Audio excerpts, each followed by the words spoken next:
So the reverse funnel concept is something that I came up with over the last couple of years, both as I tried to build my own, as I said, a couple of different, lifestyle businesses that I was dabbling in, and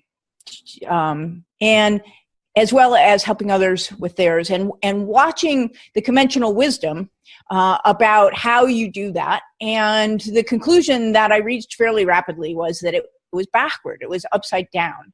And what I mean by that is the conventional wisdom is that you start at the top of the funnel and you start building there and you work your way down. So if I was doing this the conventional way, the way that most people teach you to do, and I wanted to build Stay in Crypto, then what I would do is I would start out with probably an idea for what it was that I was going to sell, who I was going to sell it to. I would build out my product.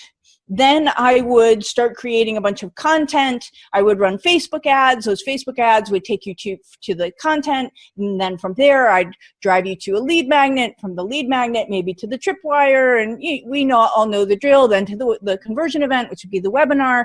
And then finally, right after all of this stuff, then finally someone actually pays me some money. And the problem with that is, first of all, every single one of these is a point of failure. The second problem in my book is I'm a solopreneur. So to build out all this stuff takes a lot of time, okay, that I don't have as a solopreneur. And then I get it all built out, and only then do I find out if somebody actually wants to buy what it is that I'm selling. And for me, that's a problem. The other problem is that, the changes that I make up at the top of the funnel, which is where most people focus, really, the impact by the time it gets all the way to the bottom are massively diluted. So the way I do this business building is I start at the bottom and I work my way up.